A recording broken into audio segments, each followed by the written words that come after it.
Hello, my name is Gretchen Sherry, and we are going to be exploring the story of Joseph in Abrahamic tradition under the title of Joseph and the Technicolor Moral Code. It's amazing the expectations and assumptions that we make of children from the moment they are born. I remember in second grade, my great-grandmother passed away. We were reasonably close as an 8-year-old can be with their great-grandmother, who lived an hour away. At the funeral, I got extra cuddling for being the favorite great-grandchild. I received a large number of items as inheritance, mostly craft supplies, music boxes, collectible dolls, and playing card decks. I clearly remember my mother saying, "Grammy bought this music box because it reminded her of you. She thought you could do no wrong." The statement felt empowering and suffocating all at once. I wasn't the first great-grandchild by far. I had 5 immediate older cousins and an older brother. I wasn't the youngest either. My baby brother was a few years old at the time. There was no reason for me to be anything special. This made me feel invincible, that no matter what I did in my life, Grammy would find me righteous. It also felt like a burden around my neck. It's quite a statement to live up to. Overall, Grammy's assertion of my righteousness led me to a life of favoritism within my family and gave me a sense of pride and superiority at family gatherings. I got straight A's in high school, I got into a good private university, I went to church regularly and became engaged to the ideal man. I acted out the perfect cookie-cutter life that I felt Grammy wanted for me. And then, for a variety of reasons, I became severely mentally ill. No one knew what to do when the perfect golden child had a complete mental breakdown. I felt the disconnect from "can do no wrong" spiraling out of control to "you're doing everything wrong." It became time to step away from cookie-cutter perfection and embrace life.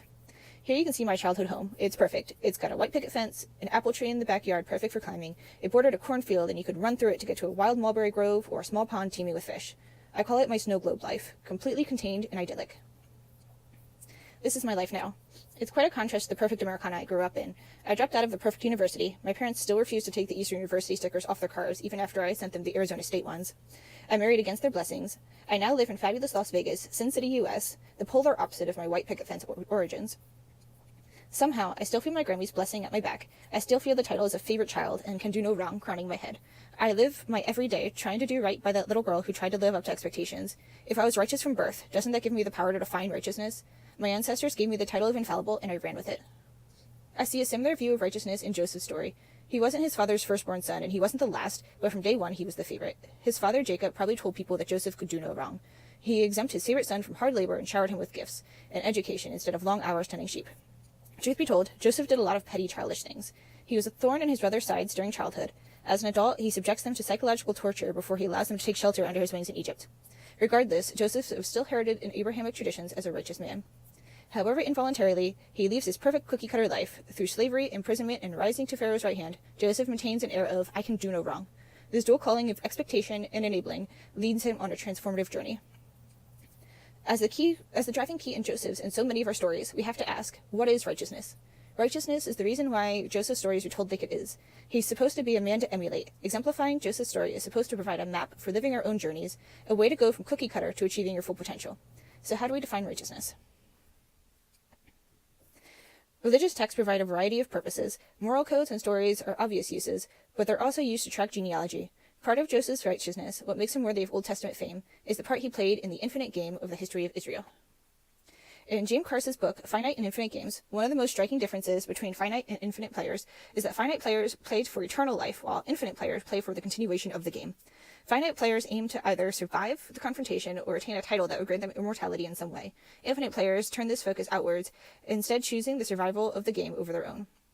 This might sound like religious stories are finite games. These stories are household stories that most grew up with. They've achieved immortal fame, and it's not the goal of the players. This extrinsic focus is a part of the righteousness that drove these men to transformation. Abraham fought for so long to have a legitimate son, to carry on his lineage. He was willing to give up his bloodline for the favor of God on his people. Jacob makes a lot of questionable decisions, from stealing his brother's birthright to getting into a wrestling match with God. In the end, he still acts towards the infinite game of his people's survival by stepping down from powerful patriarch of Israel to a lowly shepherd in Egypt. Our man Joseph, despite his privileged youth, he never sought selfish fame or power. He went through his trials with respect and loyalty towards others. He was loyal to his master when he was a slave. He was kind to his fellow prisoners in prison. He was honest and transparent with Pharaoh. He still gave aid to his brothers despite his grudge. Joseph never sought immortality or fame. He sought the survival and well-being of those around him. It wasn't even Joseph's bloodline that continued in fame. Historians lost track of his descendants after 3 generations. Instead, it is the descendants of his brother Judah that go on to achieve great things. Moses is one of these descendants. Moses is another great example of righteousness of infinite players. The man stepped out of his cookie-cutter life as Pharaoh's son in order to lead the Israelites to a promised land that he would never see. Recently, we had a debate at work. It was just for fun, kind of an icebreaker, but we all had to write a short essay on the ethics of the last installment of the Twilight series and whether it was pedophilic for Jacob Black to imprint on newborn Renesmee. We were told to cite the Twilight series and the Christian Old Testament as resources.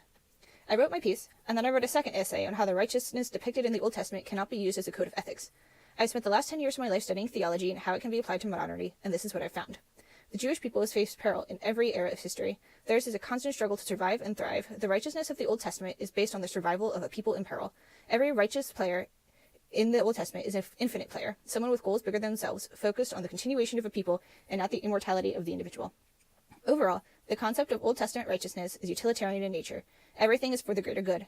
Abraham attempted to murder his son is overlooked because it led to the blessing of the nation. Jacob tricked his father-in-law out of a herd of healthy sheep, which led to the formation and thriving of the 12 tribes of Israel. Joseph tormented his brothers with passive aggression, but is considered righteous because he saved the nation from famine. Do we consider murder, thievery, and torture ethical? Maybe not, but in these situations they are considered righteous. Being ethical usually requires adhering to an expectation, a code of law. It's often assumed that in order to do no wrong, we have to stick with these imposed ethics. Don't get me wrong, there are times to be ethical. Back to the essay on Jacob and Renesmee, it might be righteous to betroth the two in order to secure peace and lineage between the families, but child marriages go against modern ethics by limiting the freedoms and choices presented to girls and women. The purpose of righteousness is to remove limitations of humanity so that we can attain actualization.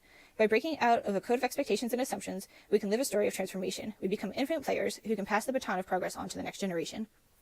I challenge you to live a righteous life. Live your life for the betterment of others. Break out of the cookie-cutter expectations of a good person who can do no wrong. Regardless of imposed ethics, look for ways to help others. I left my small rural town life. I left my perfect fiancé. I left my fancy private school education. None of it was doing the world any good. They only benefited finite gains. The only prize to be won was prestige, not actualization. Now I'm living in a struggling city, married to a woman. I'm studying gender and human development online while working 2 jobs and volunteering at my local women's clinic. I attend political rallies, participate in phone banking, and generally give my life for others. All of this goes against the ethics I was brought up with, but undoubtedly follows the path of righteousness set forth by Joseph and others in the Old Testament. Regardless of my mother's complaints, I still feel the dual weight of she can do no wrong in everything I do. I encourage you to feel it too. Now go out and do no wrong. Thank you.